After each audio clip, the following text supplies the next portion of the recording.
ready, it's time for the finals in Pro Stock. Wearing the big number 1 is the Plymouth Arrow of Bob Glidden, signifying he's the defending world champion, and he's also the new world champ, having wrapped up that title before ever coming to Ontario in the World Finals. He's racing against the only man to beat him this year, Frank Iaconio from Totowa, New Jersey, in the Chevy Camaro. And a hole shot for Iaconio puts him about a foot ahead of Glidden. Can he hold on for the win? Oh, what a close race to the finish. And it's Bob Glidden wins it. A tremendous close race. 8.65 seconds. The winning time for Glidden, 8.74 seconds. Almost a tenth of a second slower. But a lot quicker off the starting line was Frank Iaconio. At the finish, though, it's where it's important. And that's where Bob Glidden gets first by just a matter of inches. Dave, Bob Glidden trying to shed himself of all of the safety equipment. You can see the sturdy roll cage built in this car that houses a man who has broken yet another record, drag racing's first ever 5-time world champion. Congratulations. Thank you, Steve. We had to race for this one. Oh, those guys are terrible on me. I tell you, Iaconio was really tough on me. They're really the only guys that have beaten you with any consistency at all. Well, they've got their car, their performance is really good, and Iaconio is quite a driver. Well, congratulations to you, Etta, the boys. It's great. 5 times world champ, Bob Glidden. Thank you. You bet. Well, there you have it. Bob won his 5th world championship in Pro Stock. This is a great picture I got from the guy on the far right, Dave Koffel. This is Bob Glidden and his family, the dog, and Wally Parks.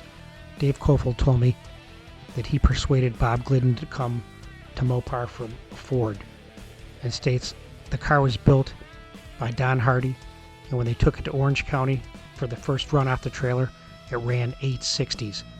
Grumpy Jenkins was there, and his jaw dropped down to his knees. And the race was on. I think the Arrow ran a best in the record books of 843 at like 160. Here's a picture of a 841. Dave Koffel was pivotal in persuading Bob Glidden to run a Mopar that year. So you can just see what a driver Bob Glidden was. Didn't matter the make or the model. The story goes that Dave Koffel was talking to Bob Glidden in July of 1978 when he had the unbeatable 78 Ford Fairmont. By fall at Seattle, Bob had agreed to switch the Chrysler. Don Hardy was contacted, and they turned that Plymouth Arrow into an unstoppable force in Pro Stock history by December of 1978. The car was finished and hitting the track at Orange County for testing. You got to check out the story that Dave Koffel gave on a live chat. There's so much information that's unbelievable, and the story that he tells. Wherever racing in Pro Stock, his family was always there. Etta was the crew chief. That car now has been restored, which you're going to see towards the end of this video, but he was unstoppable. I think he lost 2 races due to red lights. I love that picture with the chute just ready to drop. Here he is racing the M&M boys, and you can tell he's winning that. The car was later sold to Paul Gentilozzi. Paul Gentilozzi raced that car for a few seasons, and then the car was sold to Jerry Hurley, who owned Hurley Construction. I'm not sure how much Jerry raced the car. There's a picture of it. But the car was later sold to Dempsey Hardy and sat in a trailer for 15 years, and that's a picture of it. The car's tires were stuck to the floor of the trailer. The car was torn down, right down to the frame, and these are pictures no one's ever seen. Now you know what a Don Hardy race car looks like inside. The current owner rebuilt the car himself, even did the paint work. It's an amazing restoration. Now the engine in the car currently is 314 cubic inches of W2 headed Mopar. Bob ran anywhere from 314 to 342 cubic inches in Pro Stock as they race pounds per cubic inch. The current owner told me that engine is making well over 900 horsepower when it was dynoed. But the look at this car as it was being restored is just amazing. And what you're going to see is something that no one's ever seen, and that's the inside of one of Bob Glidden's Pro Stock engines. The car is done with impeccable care and workmanship, and when you see it start up and fire, I think you're going to feel the same. Check out that rear suspension, brakes, pictures you've never seen before. The inside, just like in the videos you may see that he's made during the racing of this car. I love that ad. There's the block. That's a 340X block. That was one of Chrysler's top blocks for racing. They didn't make many of them. There's the crankshaft and pistons. A little bit of knife edged on the crank. There's the short block going together. Some gas ported pistons. So I'm not sure the compression ratio on that, but it's making well over 3 horsepower per cube. Now you're going to see what made this engine work.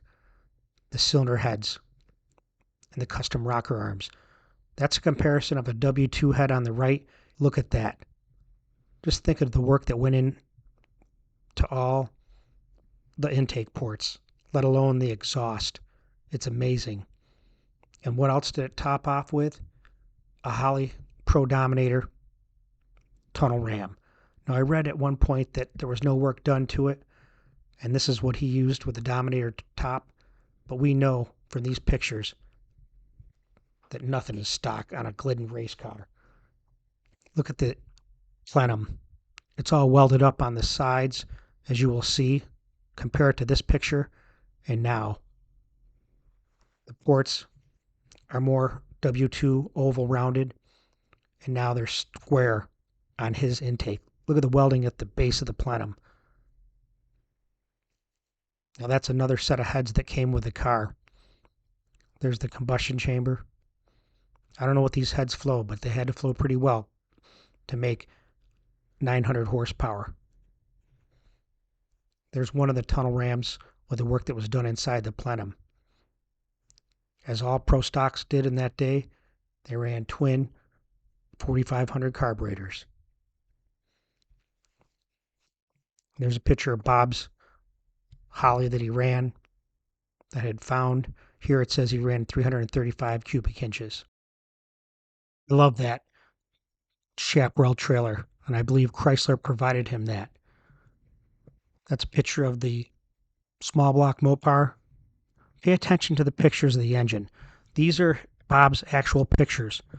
We're getting close to the pictures of the restored car, but I figured I'd throw these pictures in of him launching, as I have a whole collection of them, and I wanted you to appreciate that.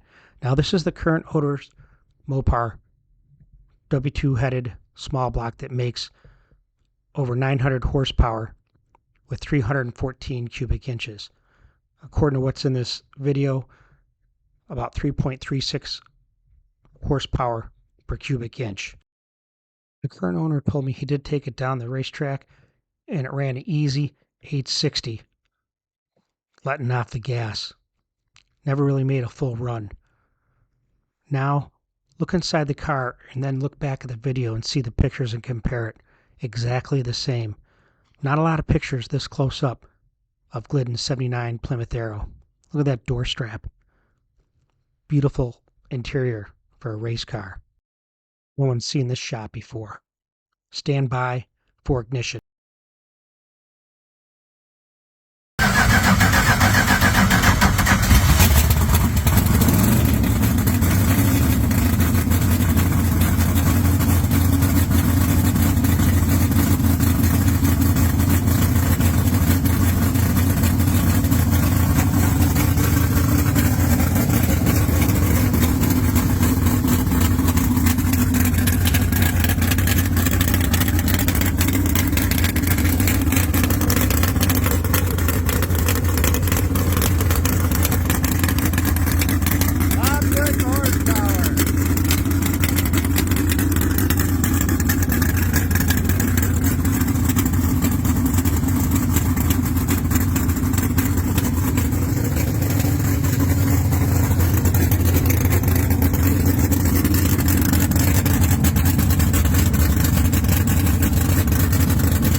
314 cubic inches? No, it doesn't. 314. Pretty impressive. 975 horse. That's big horsepower for back in them days. Yeah. Big horsepower for today for a naturally aspirated. Especially 314 cubic inch, yeah. That sounded nice. And it's in that Very good. car. Okay, race fans, that's this Regardless video whether you're for a today. Ford man, Chevy man, Mopar man, you have to appreciate Bob Glidden's efforts and desire to win.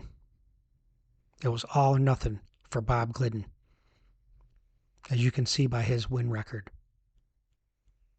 But this car proved it didn't matter what it was. Bob Glidden could take it to the winner's circle and the championship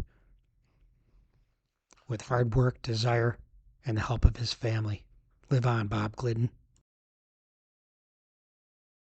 Please like and subscribe to DragBoss Garage, where you're always seeing and learning something new. Stay tuned, guys, for more Pro Stock Mania.